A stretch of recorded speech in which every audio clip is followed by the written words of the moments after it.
ये कहानी है एक ऐसे योद्धा की जो मात्र 13 साल की उम्र में ही 13 भाषाओं का ज्ञान रखता था।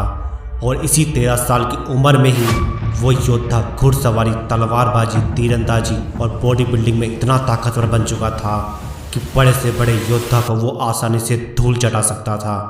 और ये योद्धा और कोई नहीं बल्कि छत्रपति शिवाजी महाराज के ज्येष्ठ पुत्र छत्रपति संभाजी महाराज थे।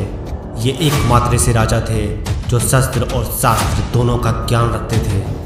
आपको जानकर हैरानी होगी कि पूरे इतिहास के अंदर छत्रपति संभाजी महाराज एक ऐसे योद्धा थे जिन्होंने 9 साल के अंदर 120 लड़ाइयाँ लड़ी थी और उनमें से एक भी नहीं हारी। छत्रपति संभाजी महाराज ने सिर्फ 23 साल की उम्र में ही औरंगजेब को एक बार ही नहीं बल्कि कई बार हराया था। औरंगजेब के पास 8 लाख की सेना थी और छत्रपति संभाजी महाराज के पास सिर्फ 20,000 की सेना थी।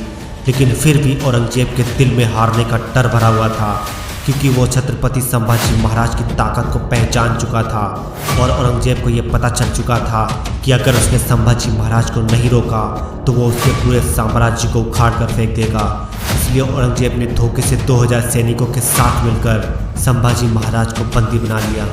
उसके बाद छत्रपति संभाजी महाराज को वो दर्द दिया गया जिस दर्द को सुनकर आपकी आंखों में से आंसू निकल आएंगे।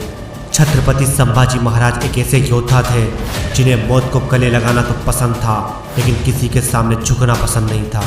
औरंगजेब ने छत्रपति संभाजी महाराज की आंखें निकाल ली लेकिन उन्होंने आंख नहीं झुकाई। हाथ काट डाले लेकिन उन्होंने हाथ नहीं फैलाए।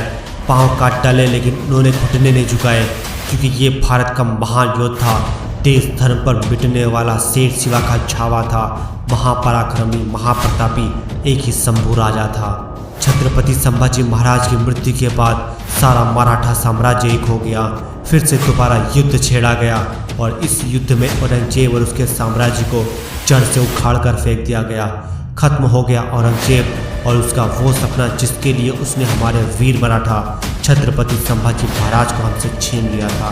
दोस्तों, अगर आपको संभाजी महाराज की इस कहानी से थोड़ा सा भी मोटिवेशन मिला हो तो अपने फ्रेंड के साथ में ज़रूर शेयर करना ताकि उनको भी छत्रपति संभाजी महाराज की इस कहानी से थोड़ा सा मोटिवेशन मिल सके।